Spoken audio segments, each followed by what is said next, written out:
Om Shanti. So, today we are starting with yet another new series. And the name of the series is Mera, Baba, My Baba. This is the Spark book, and it's a compilation of Bab Dada's versions spoken over so many years or many decades. So, in 31st December 2016 Murli, Baba has repeatedly said one thing: who is merged in your heart? What everyone's heart says, only one word, only one poetry, only one song of love. And what is that song, and what is that poetry, and what everyone's heart is saying, and what is merged in everyone's heart? Only one word. What is that? My Baba. So, this My Baba book we are starting from today. Monday, Tuesday and Wednesday we will be exploring the depths of thought and thought power, and 2 days or probably 3 days, Thursday, Friday or Saturday, 2 or 3 days we will be reading this book Mera Baba. And the speciality of this book is it's a compilation by Spark. It covers so many different topics. So today we are starting this, and we are starting with one Murli which probably I have never read till now, because I always feared to read this Murli. Why? I won't tell that reason, because this Murli is the first Murli I heard from God. 30th November 2003. This Murli I have never read till now, and I always feared to read. I don't know what is said in this Murli, because I was sitting in the Diamond Hall. I didn't know what is Brahma Kumaris. I didn't know anything, and I straight away came with absolute disinterest, with absolute dispassion. I was about to renounce this world, and on that soil of Vairagya, on that soil of God's love, this Murli, actually I will say my birth is through this Murli. So, this is a Murli of 30th November 2003. And the beauty of this book is that with every paragraph they have given a topic, and then they have discussed this. So, the topic is self-respect is elevated pride. Self-respect means, Hindi we call it Soman. So, self-respect is elevated pride. Self-respect finishes arrogance, because self-respect is elevated pride. So the elevated pride finishes the different types of impure body consciousness. When you switch on the light, darkness goes away in a second. Darkness is not made to go away. You don't need to make effort to remove the darkness, but you just switch on the light and the darkness automatically ends.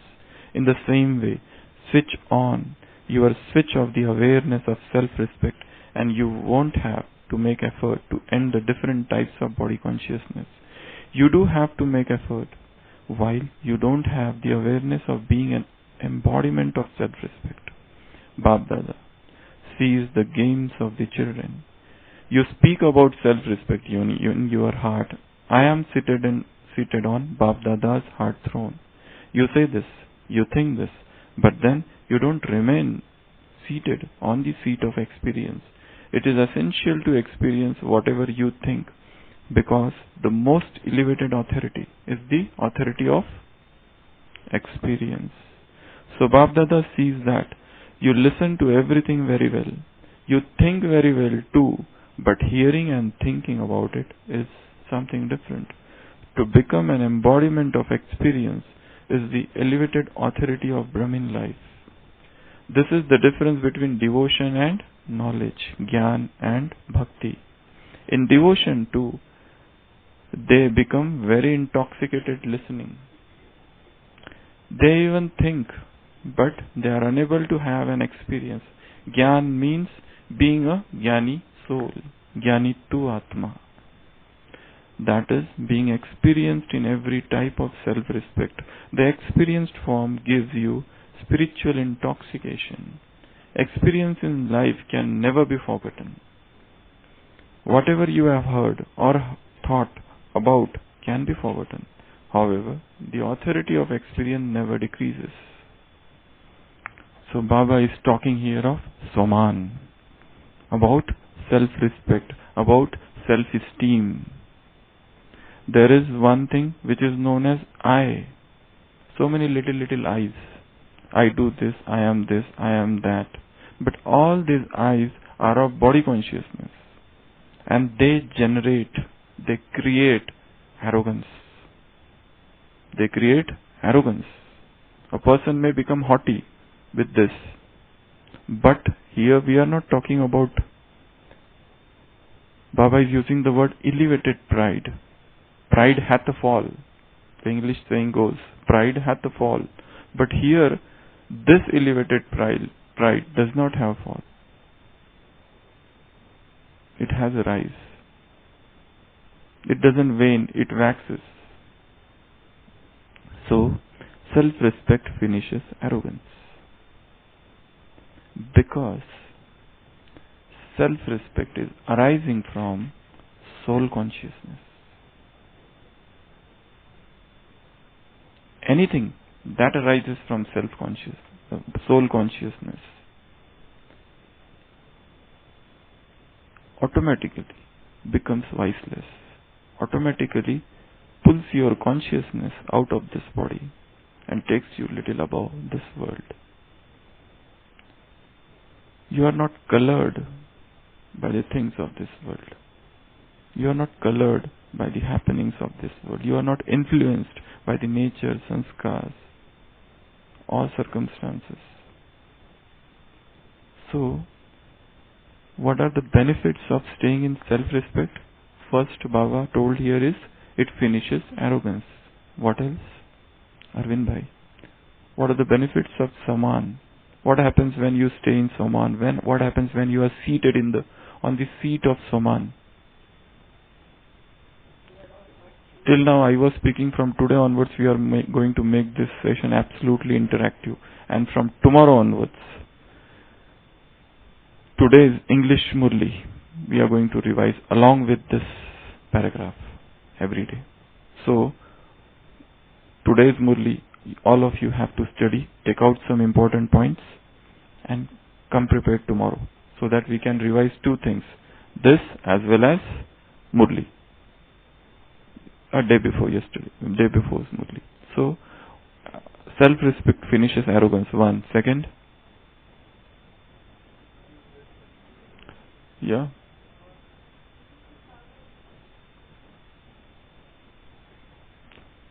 Speak up. What it does. What does Swaman do?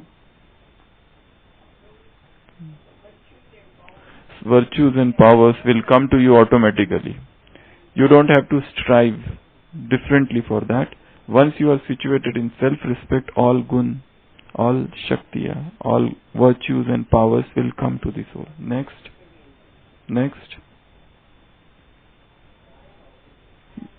You become Mayajit, you become the conqueror of the Maya.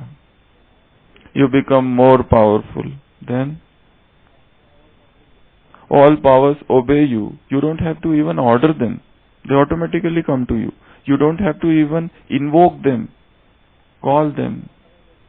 Our courage increases. You become more strong. You become more courageous. Spiritual courage. Not that physical courage. Spiritual courage. This itself is a topic of discussion. Spiritual courage.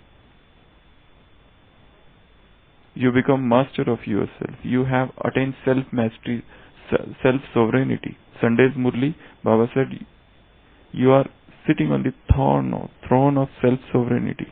this throne of self-sovereignty, this throne of karmatit stage. Baba had equated these two things.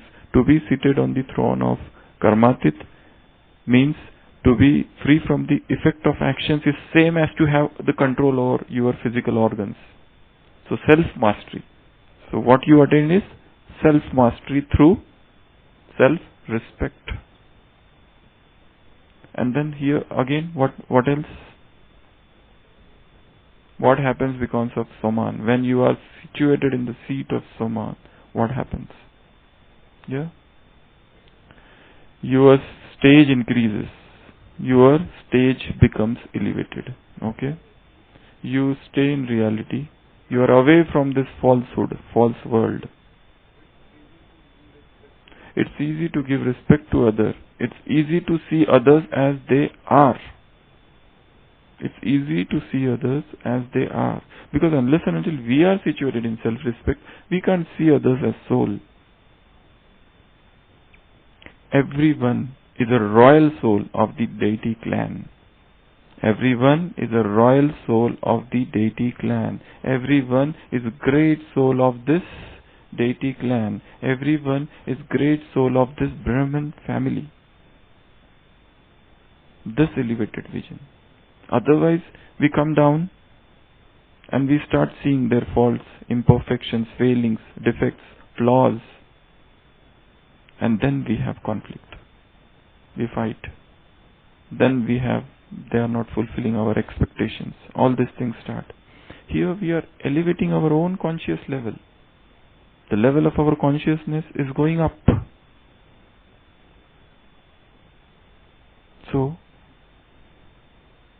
So many, we can just make a list what are the advantages of staying in self-respect.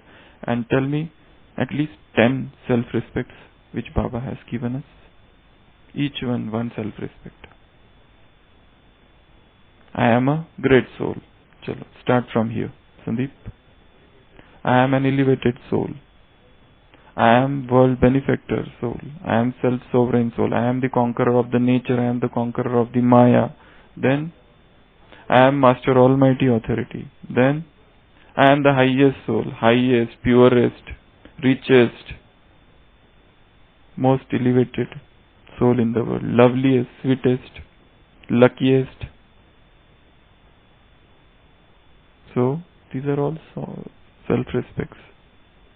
We need to keep on playing with self-respect. We are ancestors, we are progenitors, we are forefathers of this world. We are the root. So, actually the world doesn't know any one of these self-respect. They can't even think of this.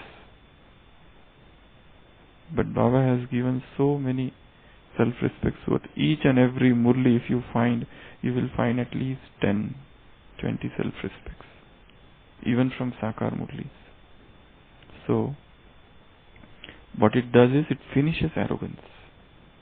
Otherwise, actually body consciousness makes us arrogant. So it's an elevated pride. So the elevated pride finishes the different types of impure body consciousness. When you switch on the light, Baba is giving a very beautiful analogy about light. See, the light is on, there is light. When the tube light is on, there is light. If suppose the current goes away, so there is a darkness. And all attempts to fight with darkness would go in vain unless and until you bring light there. Suppose imagine there is a room where there is a darkness from last 1000 years. And everybody fears to go there because in the past many kings have tried to fight that darkness, to dispel that darkness. They have gone with their enemies. They have fought with darkness. But darkness has become all the more powerful every time. Nobody could remove that darkness from that room. So is it that darkness is very powerful? Is it that darkness is an enemy who is becoming more and more powerful? It's not like that. Because there is no darkness at all. It is non-entity.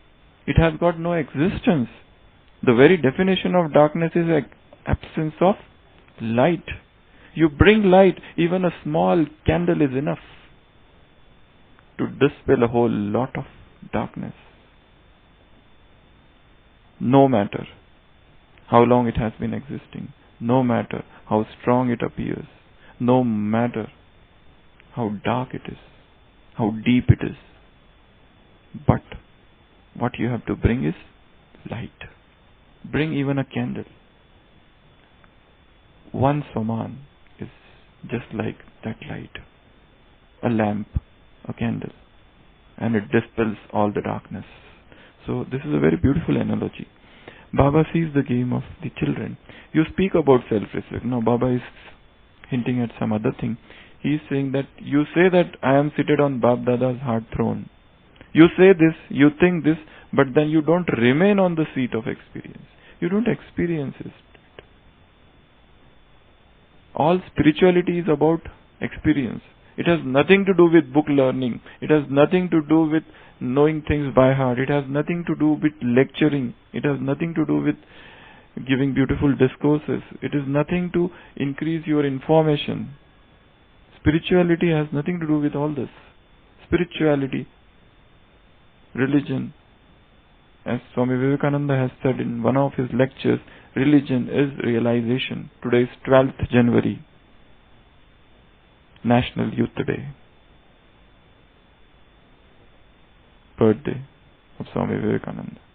So he has said that religion is realization. Religion means experience. If you don't have experience, if you have no realization, you are just a pandit, a erudite pandit. That's it. Your erudition is of no help. All your knowledge, unless and until you realize, and for realization you have to pay price. Realization doesn't come so easily. It requires lot of renunciation, lot of penance. Without this tapasya and without this tyag, realization will not come. It's such a cheap thing that you can buy it from media. You cannot buy realization from market. You cannot get experience so easily. You'll have to pay for it. You have to pay for it. So, Baba is saying it is essential to experience whatever you think, because the most elevated authority is the authority of experience. So Bab Dada sees that you listen to everything very well, you think very well, but hearing and thinking about it is something different. You might churn the knowledge very well. There are many people whose churnings are very good, but that is not an end in itself. That is just a means. Churning is not the end. Though it's much better than just reading the Murli, just hearing the Murli. The next stage is churning. But churning is just something coming on the way. It is not an end in itself. It is also a means. It is just a beginning, I will say, because this manthan, this churning, this is actually preparing your mind for that ultimate realization.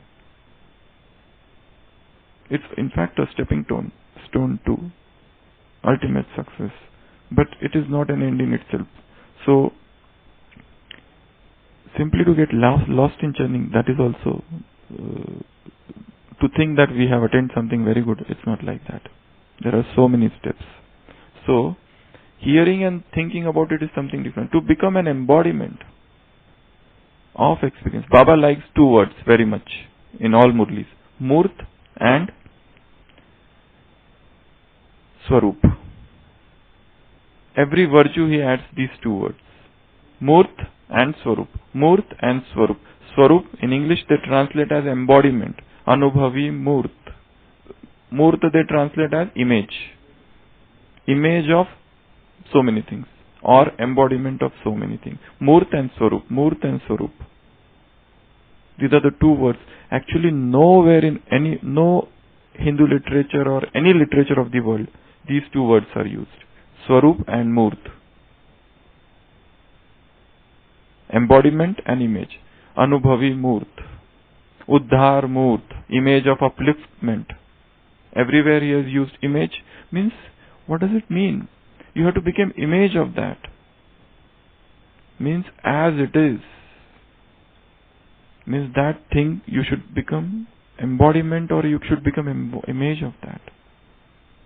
So these are two new words. Murt and Swarup. Embodiment and image. So whenever you see any virtue, whenever you see any power, whenever you see any new point of knowledge, apply these two rules. It's a rule of two. Whether I have become embodiment, whether I have become the image of that. So that you have to do. Here Baba is saying, to think here is a different thing. To become an embodiment of experiment is the most elevated authority of Brahmin life. On what ground we say that we know spirituality or we are spirituality? Because we have experienced it. Here in this sacrificial fire, in this yajna, a person might be absolutely uneducated, unlettered. A mother who doesn't know anything. She has never read any scripture. But with what authority, what power she speaks. It's really praiseworthy, commendable. Why? Because they have experienced God's love. They have experienced God's love. Those Shankaracharyas have not experienced. Those preceptors, those pandits, those scholars, those philosophers, those thinkers, they have not experienced. But here this mother has experienced, who is absolutely uneducated.